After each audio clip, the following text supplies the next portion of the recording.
Isn't this just idyllic, heavenly, to be in a garden with lovely shady trees in summer?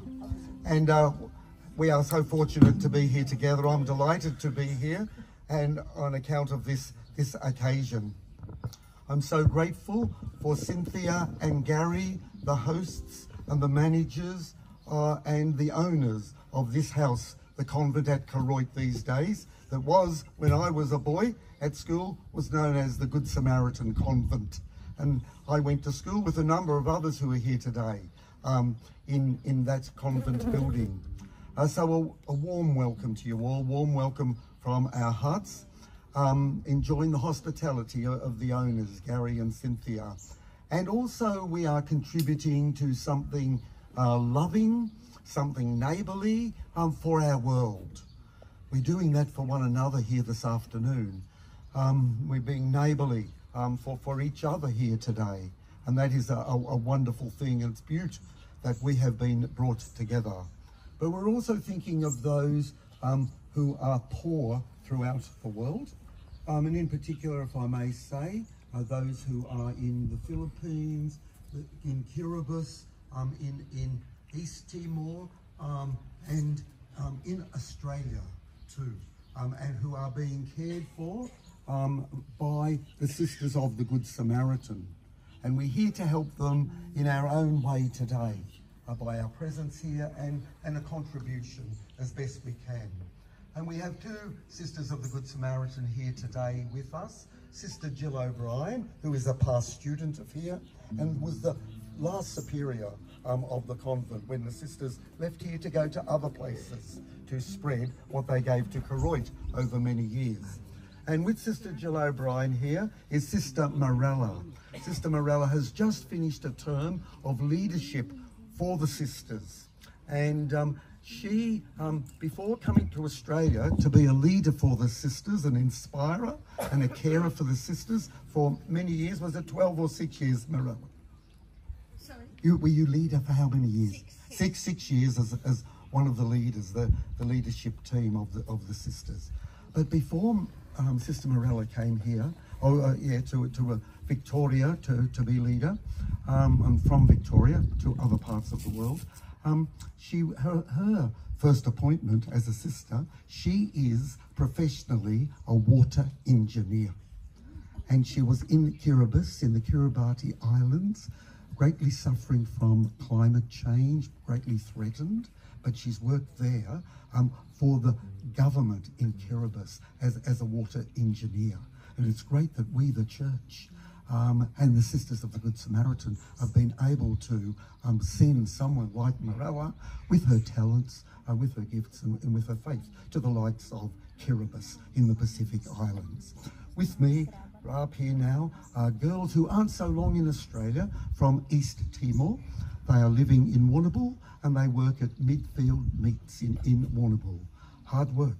A number of them are young mothers and they've left their families, they left their children to come for their families, their immediate families and their extended families, as are all the others East Timors are here today, the same thing.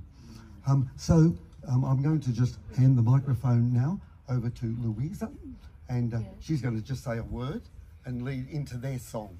Louisa. Okay.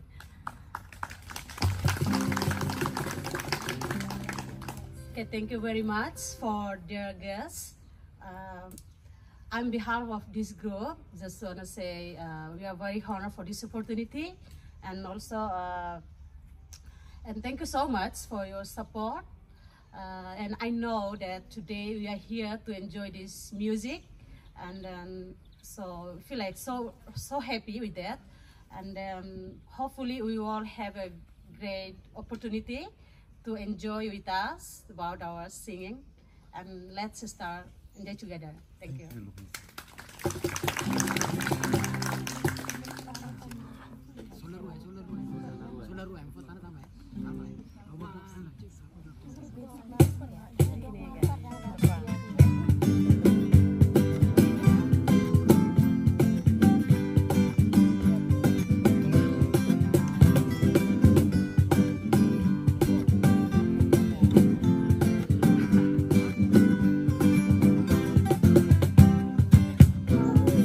People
Thank you, girls. Congratulations. And I'll show off. The word in Teton for congratulations is parabens. Parabens, girls. Okay. And it's interesting to just realise these girls didn't know each other before they came to Australia, before they came to Warrnambool and Koroit. So they've had to gel together. And that's the same for the others who are here too. They did not know each other, and so they are forming friendships too with each other. And one of the lovely ways to do that is indeed by singing, Louisa. And with that, I might ask Sister Jill now to say a few words, because Sister Jill, she's not only those things of being a past pupil and a former sister who lived here at the convent, but she's also on the executive of the Sisters of the Good Samaritan Foundation, which supports those places throughout the world and Australia that I referred to before. Sister Jill, please. Welcome.